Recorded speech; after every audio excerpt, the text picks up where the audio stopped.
జనములను నీకు స్వాస్థ్యము, భూమిని దిగంతముల వరకు సొత్తుగాను ఇచ్చేదను అంటున్నాడు.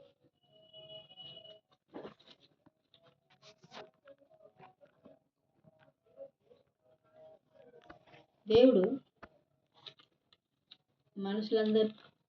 మనుషులందరి పట్ల ఆయన కోరుకునేది ఏమంటే ఆయనతో సహవాసం చేయాలని ఇష్టపడతాడు.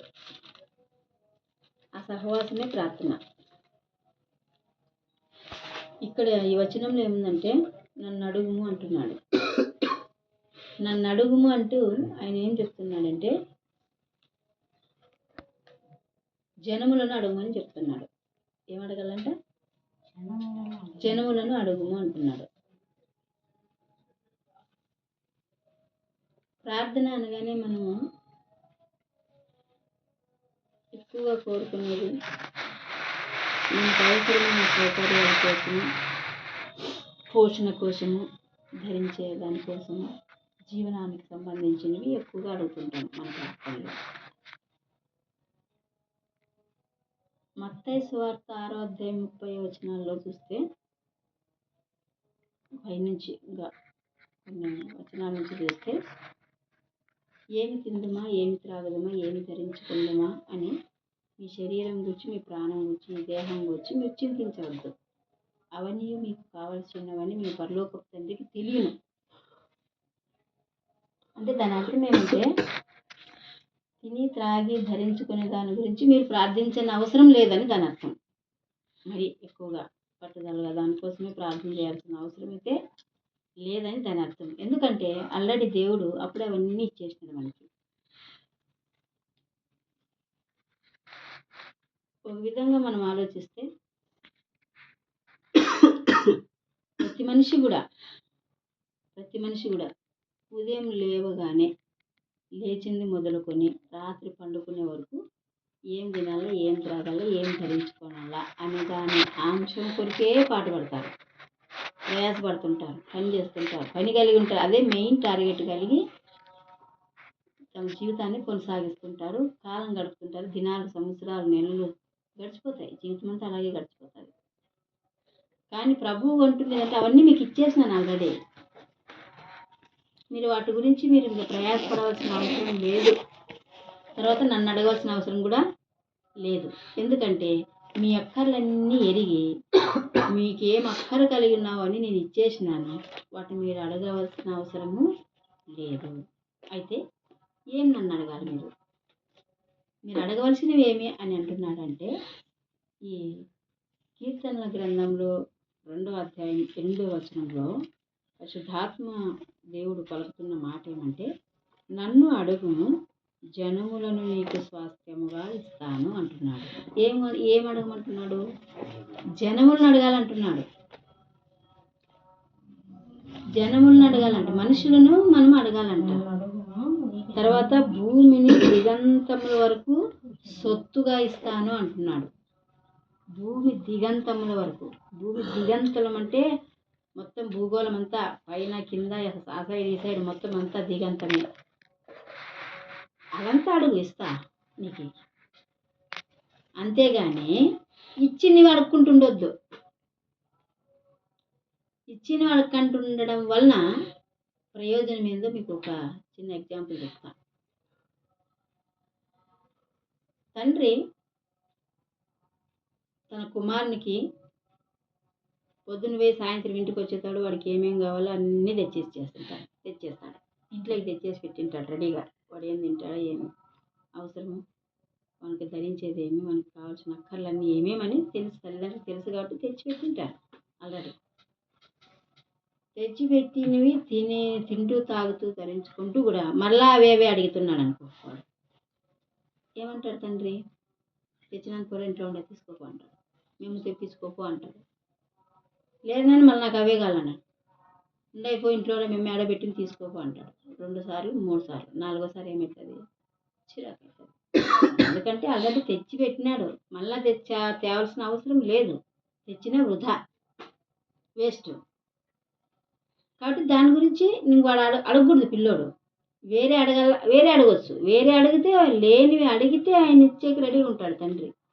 తెచ్చిన వాళ్ళకి అంటుంటే చిరాకు. మన ప్రార్థనలు కూడా అంతే. ప్రభా మాకు రోజు ఆహారం పెట్టు, బట్టలు, వస్త్రాలు, మేము బోర్ ఎత్తున్నాం నీళ్ళు అన్నీ, ప్లాట్ కొంటాం డబ్బులు, మన ప్రార్థనలన్నీ ఇట్లా ఉన్నాయి అంటే ఏమవుతుందంటే దేవునికి చిరాకు వచ్చేస్తాడు. ఒక పాట ఉంది, నీ ధనము ప్రభు యేసుదే, నీ దశమ భాగము దేవుని ఇమ్ము అనే పాటలో నీరు, గాలి, ఎండ, ప్రతిదీ సర్వస్వం, ప్రకృతిలో వనరులన్నీ నీకు ఆల్రెడీ ఫ్రీగా ఇచ్చేసినాను అన్నాడు. ఎట్లా ఇచ్చిండేది దేవుడు? ఫ్రీగా డబ్బులు పెట్టుకోనిలే, మనం నీళ్ళని డబ్బులు పెట్టుకోనిలే, గాలిని డబ్బులు పెట్టుకోనిలే, ఎండను డబ్బులు పెట్టుకోనిలే. మన దేహానికి మనిషి జీవించడానికి అవసరమయ్యే ఈ ప్రకృతిని మనం డబ్బులు పెట్టి కొనలే, అదంతా నీకు ఫ్రీగా ఇచ్చేసినాను, నువ్వు అడిగేది ఎంత ఉంది అంటాడు దేవుడు. ఆ పాట అట్లా రాసినారు. కాబట్టి మనం అడగవలసినవి ఏంటో తెలుసుకోవాలి.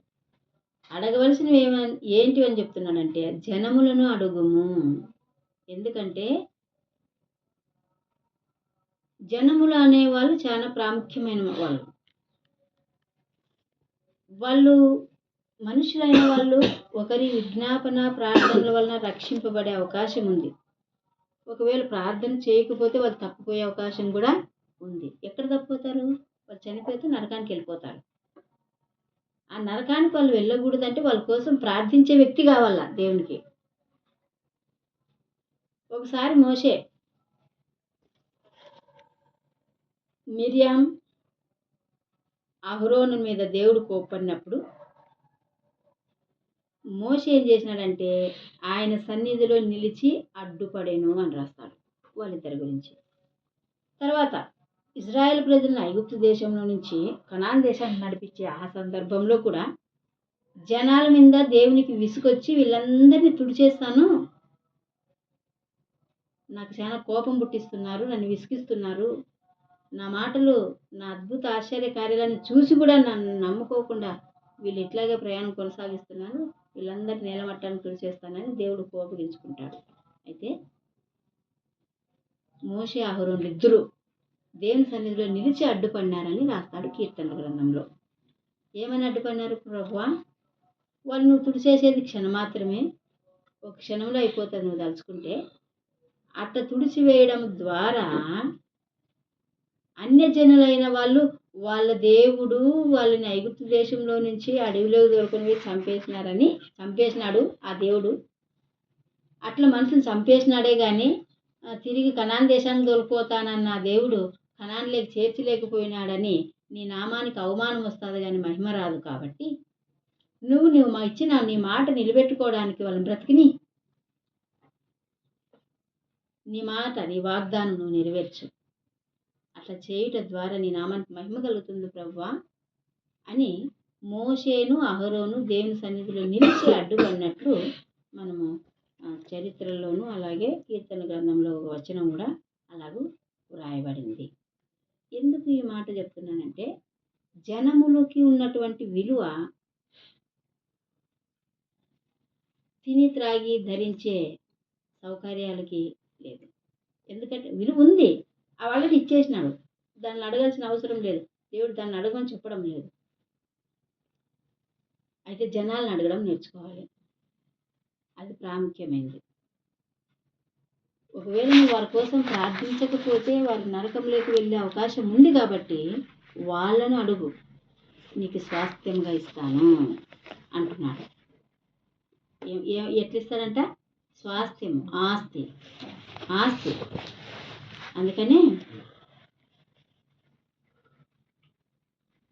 నీకు ఎంతమంది పిల్లలు అంటుంటారు? ఎవరైనా బాగున్నారా, ఎంతమంది పిల్లలు అంటే నాకు కొడుకు బిడ్డ, లేదా 3 బిడ్డలు 4 కొడుకులు, ఇట్లాగే చెప్తుంటాం. ఏమది? ఆస్తి. ఆస్తి కంటే విలువైంది. నీకు ఆస్తి ఉందా అని అడుగుతారు కొంతమంది. వివాహ సంబంధాలు చూసేటప్పుడు ఆస్తి ఎంత ఉందని అడుగుతుంటారు. ఆస్తి కంటే ప్రాముఖ్యమైనది ఇంట్లో మనుషులు ఎంతమంది ఉన్నారనేది లెక్క చేస్తారు ఎక్కువగా. ఎందుకంటే ఆడపడుతుందా, ఇంట్లో అమ్మ ఉందా, నాయన ఉన్నాడా, మా పాప ఆ ఇంట్లో పోతే ఆ మనుషుల మధ్య అనుకూలం అవుతుందా లేదా అని అడుగుతుంటారు. నీకు పిల్లలు ఎంతమంది అని అడుగుతుంటారు. ఆస్తి అంతస్తు వాటన్నిటికంటే కూడా మనిషికి ఎక్కువ విలువ ఉందనేది మనం గ్రహించాలి. అందుకే ఆయన ఏమంటున్నాడంటే, నువ్వు జనాలను అడగడము నేర్చుకో. ఇంకా కూడా ఒక చోట కొత్త నిబంధన గ్రంథం మత్తయి సువార్తలోను, లూకా సువార్తలోను, ఒక మార్కు సువార్తలో కూడా ఉండొచ్చు బహుశా. ఏం మాట ఉంటుందంటే, తండ్రి తన కుమారుడు రొట్టెను అడిగిన ఎడల రాతినిచ్చిన, చేపను అడిగిన ఎడల పామునిచ్చిన, గ్రుడ్డును అడిగిన ఎడల తేలునిచ్చిన, మీరు చెడ్డవారయుండి మీ పిల్లలకు మంచి ఈవులు ఇయ్యనెరిగి ఉండగా మీ పరలోకపు తండ్రి అంతకంటే మంచి ఈవులు ఇస్తాడు అని రాస్తూ ఒక వచనంలో నిశ్చయముగా పరిశుద్ధాత్మను ఇస్తాడని రాస్తాడు. గుడ్డు ఎక్కడ, రొట్టె ఎక్కడ, చేప ఎక్కడ, పరిశుద్ధాత్ముడు ఎక్కడ? చూడండి, ఈ లోకపు తండ్రులు శరీరానికి సంబంధించిన ఆహారాన్ని ఇస్తారు, వాళ్ళని అడుగుతాం ఇస్తారు, వాళ్ళు అదే ఇవ్వగలరు, పరిశుద్ధాత్మని ఇవ్వలేరు వాళ్ళు. మనము కలిగిన మన తండ్రి ఆహారము ఇచ్చే అంత చిన్న కెపాసిటీ కలిగిన వ్యక్తి కాదు ఆయన. అది ఇచ్చేసినాడు ఆల్రెడీ. మనం అడగవలసింది ఏమంటే పరిశుద్ధాత్మను అడగాలి అని ఆ వచనాల్లో మనకి బయలుపడుతుంది. మనం బాగా ఆలోచిస్తే పరిశుద్ధాత్మను అడగండి, నిశ్చయముగానే నేను మీకు పరిశుద్ధాత్మను అనుగ్రహిస్తాను. మరి మంచి ఈవి అది. మీ తండ్రులు మీరు చెడ్డవారైనా, మీ తండ్రులు చెడ్డవారైనా మీ పిల్లలకు మంచి ఈవులే ఇస్తున్నారు వాళ్ళు. ఈయన ఎరిగి ఉండగా మరి మీ పరలోకపు తండ్రి అంతకంటే మరి ఎక్కువగా మంచి ఈవి అనగా పరిశుద్ధాత్మను మీకు అనుగ్రహిస్తానని ఇస్తాడు, నిశ్చయముగా అనుగ్రహిస్తాడు అని రాస్తున్నాడు. అంటే మనము కోరుకునేటివి ఎట్లా ఉన్నాయో చూడండి. ఈ లోకానుసారమైన వాటివి కాకుండా ఆత్మానుసారమైన వాటిని అడగాలని దేవుడు అక్కడక్కడ ఆయన నన్ను అడగండి నీకు ఇది ఇస్తాను అది ఇస్తాను అన్నాడు. అది సాధిస్తా అన్నప్పుడు అవి మనుషులు ఇచ్చేటివి కాదు, దేవుడు మాత్రమే ఇవ్వగలడు. ఎవరిస్తారు అవి? జనములను స్వాస్థ్యంగా ఇవ్వడము దేవునికే సాధ్యము, అలాగే పరిశుద్ధాత్మని ఇవ్వడము దేవునికే సాధ్యము.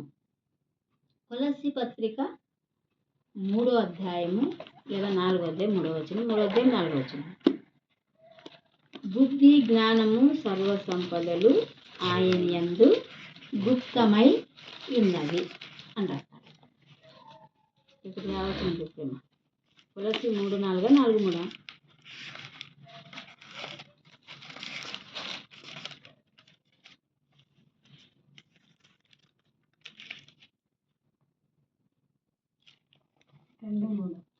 రెండు మూడా? బుద్ధి జ్ఞానము, చూడండి ఇప్పుడు చదవండి కరెక్ట్గా కాదు. బుద్ధి జ్ఞానములు సర్వసంపదలు ఆయన యందే గుప్తమై ఉన్నవి. చాలు. బుద్ధి జ్ఞానము సర్వ సంపదలు ఆయన యందే గుప్తమై ఉన్నవి. ఆయనలో ఉన్నవి ఆయన అయి ఉన్నాడు, ఆయనలో ఉన్నవి ఆయన అయి ఉన్నాడు. బుద్ధి ఆయనే, జ్ఞానం ఆయనే, సర్వ సంపద ఆయనే. నీకేం కావాలో ఆయన అడిగితే ఆయన ఇచ్చేస్తాడు. నీకు బుద్ధి కావాలంటే తండ్రిడు,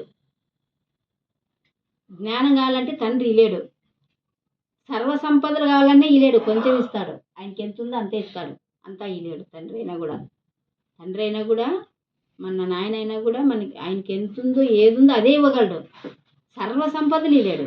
కానీ మనము కలిగిన మన దేవుడు బుద్ధి ఇస్తాడు. అంటే దాని అర్థమే మీరు బుద్ధినే అడగండి, జ్ఞానాన్ని అడగండి, సర్వ సంపదలను మీరు అడగండి అని దాని అర్థం. మనుషులు ఇవ్వలేనివి దేవుడిస్తాడు, మనుషులతో లేనివి దేవునితో ఉన్నాయి. అవి అడగండి, లేనివి అడగండి. ఇచ్చిన అడగద్దు, ఇచ్చిన అడిగితే ఆయనకి చిరాకు, కోపం. కాబట్టి క్షయమైన ఆహారం కొరకు కష్టపడకుడి కానీ అక్షయమైన ఆహారం, నిత్య జీవం కలిగించే అక్షయమైన ఆహారము. దేవుని యొద్ద ఏముంది? నిత్య జీవాన్ని ఇచ్చే అక్షయమైన ఆహారం. ఇవన్నీ అక్షయమైన అంటే నశించిపోనివి ఆయనతో ఉండేటివి. ఆ నశించిపోనివి అడగడం మనము అలవాటు చేసుకోవాలి. దానిని ఆశించాలి. ఉన్నతమైనవి అవి, నశించిపోనివి, ఎవరు ఇవ్వలేనివి. అట్లాంటివి అడగండి అని దేవుడు మనకి హెచ్చరిక చేస్తున్నాడు. కాబట్టి మన ప్రార్థన పాలు తాగినట్టుగా ఉండకూడదు. 30 ఏండ్ల క్రైస్తవులైనా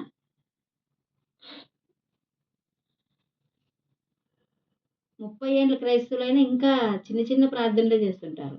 కొంతమంది ఆత్మీయమైన అనుభవం లేక, సహవాసం కొరతయ్యి, వాక్యం ధ్యానించడం తక్కువయ్యి, వాక్యం చదవక, ప్రార్థనలు సరిగా చేసుకోక, దేవుని మీద ఆసక్తి లేక 30 ఏండ్ల క్రైస్తవులైనా ఆదివారం మాత్రం బైబిల్ పట్టుకొని పోయి చర్చికి పోయి మళ్ళీ ఆదివారం వరకు కనబడుకోకుండా ఏదో నామకార్థంగా నెలకు ఒకసారి కానీ పోయి బల్లలో రొట్టె చేసి రొట్టె రసం తింటే ఆ రోజుకి సరిపోతుందన్న కొంతమంది క్రైస్తవులు నామకార్థంగా మారిపోయి ఇంకా వాళ్ళ ప్రార్థనలు ఎట్లుంటాయంటే పాలు తాగే ప్రార్థనలు. పాలు ఎవరు తాగుతారు? పసిపిల్లలు తాగుతారు. మీరు ఇంకా అట్లే ఉండొద్దు.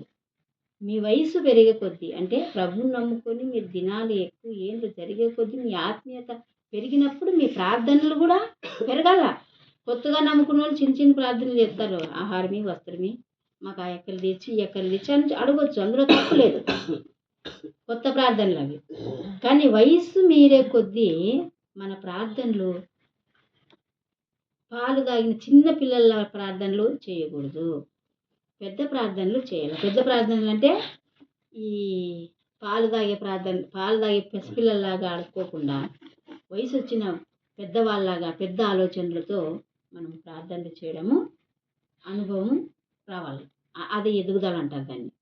అట్లా ప్రార్థనలో ఎదుగుదల అయిన వాళ్ళకే అట్లా ఆత్మీయమైన అనుభవం పెరిగిందని దాని అర్థం. వాళ్ళు పెద్దోళ్ళు అయినట్ట. ఇంకా పిల్లలాగా ఉండడము అది ఎదుగుదలకి గుర్తు లేదు. ఇంకా ఎదగలేదు అని. ఇంకా చిన్న పసిపిల్లలు ప్రార్థన చేస్తున్నారంటే ఇంకా ఆత్మీయంగా ఎదగలేదు అని. చిన్నపిల్లలు పెరుగుతూ ఉంటారు. 3 ఏళ్ళు 4 ఏళ్ళు లిమిట్ వాళ్ళకి. పిల్లలు పాలు తాగేది. వయసు వచ్చినప్పుడు నువ్వు పాలు తాక్కుంటున్నావు అనుకో, ఏమవుతారు పిల్లలు? 6 ఏళ్ళు 7 ఏళ్ళు 8 ఏళ్ళు అయినా కూడా ఇంకా పాలు తాక్కుంటుంటే బలహీనలు అవుతారా, బలవంతులు అవుతారా? వయసుకు తగ్గ ఆహారం పెట్టాలి కదా. మన ఆత్మకు కూడా వయసుకు తగ్గ ఆహారం పెట్టి మన ఆత్మీయతను పెంచుకోవాలి. ప్రభుతో సహవాసం పెంచుకోవాలి. మన ప్రార్థనలు అప్పుడు మారిపోతుంటాయి. మన స్థితిగతులు కూడా మారుతూ ఉంటాయి. మన వైఖరి కూడా మారుతుంది. మారాలి అని దేవుడు చెప్తున్నాడు. కాబట్టి అడుగును, జనములను నీకు సొత్తుగాను, భూమిని దిగంతములను నీకు స్వాస్థ్యంగా ఇస్తాను అని అంటున్నాడు దేవుడు. ఒక వచనం మీకు 127 కీర్తన 127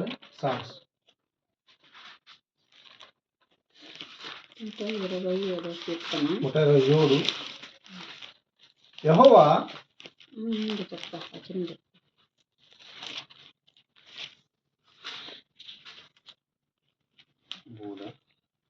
127 127 కీర్తన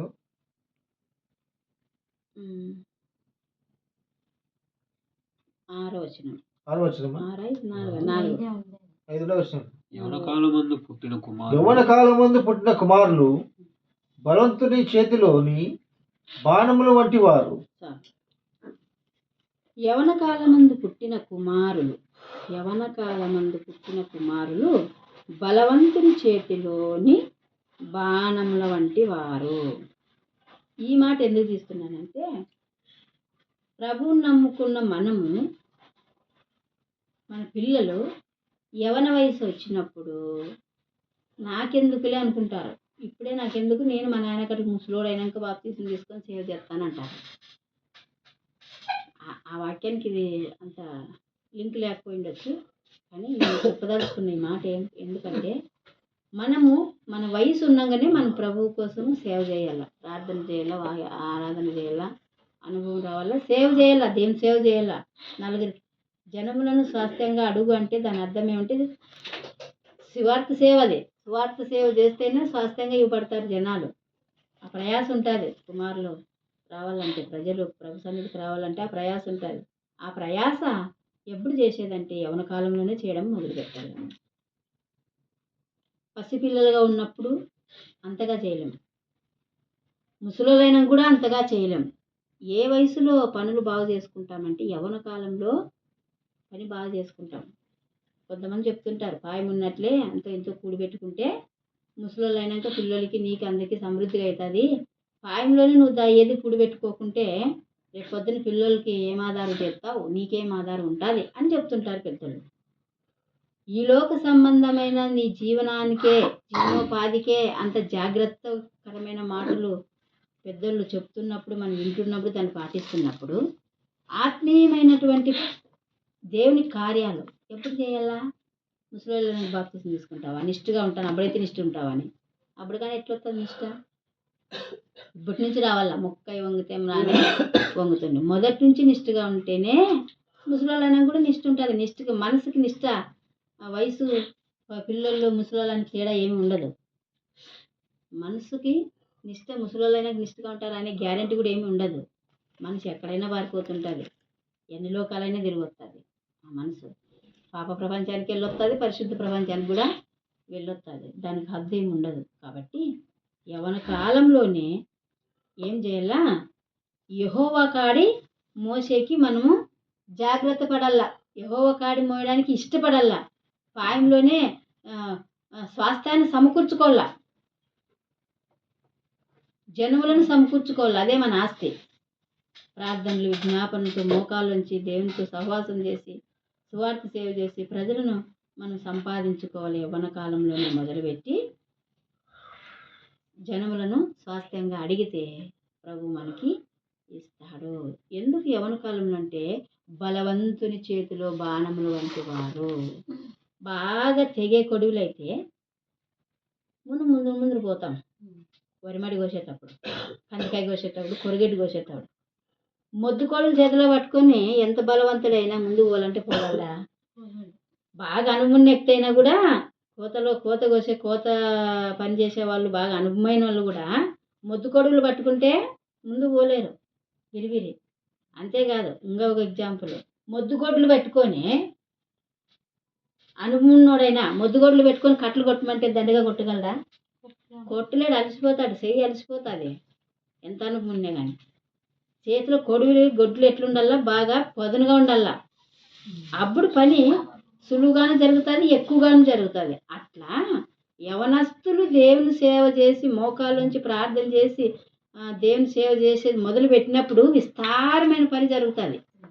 అందుకే బలవంతుని చేతిలో బాణంలో అంటే వారు యవనస్తులు. మంచి జ్ఞానం ఉంటుంది, తెలివితేటలు ఉంటుంది, హుషారు ఉంటారు, శరీరము బాగా సహకరిస్తుంది సేవలో, అన్ని విధాలుగా కూడా బాగుంటారు. కాబట్టి సేవ చేయడానికి మంచి అనుకూలమైన వయసు దేవుని సేవ చేయడానికి యవన వయసు. కాబట్టి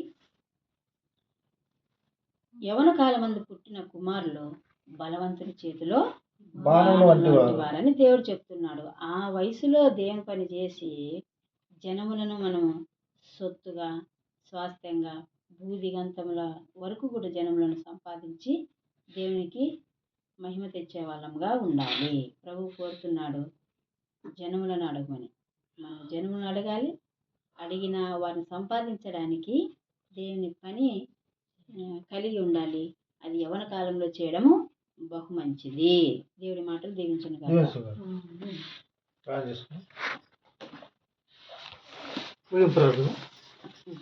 పరిశుద్ధుడు ప్రేమల తండ్రి, వందనాలు స్తోత్రాలు చెల్లించుకుంటున్నా ప్రభా దినమంతా ప్రభా మరి మీకు జామెంట్ చేసి రాత్రి వరకు వెలుగుగా ఉండి ప్రభా మరి ఆయనకు సమస్యలు వచ్చినప్పుడు, పనిపాట్లు బిజీలో ఉన్నప్పుడు, ఇంట్లో సమస్యలు ప్రభావ మరి ఆరోగ్యం సమస్యలు, అనారోగ్య సమస్యలు ప్రభావ, కష్టాలు నష్టాలు ఉండేట్లు మమ్మల్ని ప్రభావాన్ని సమాధాన కుటుంబంలో సమాధానం బాగలేక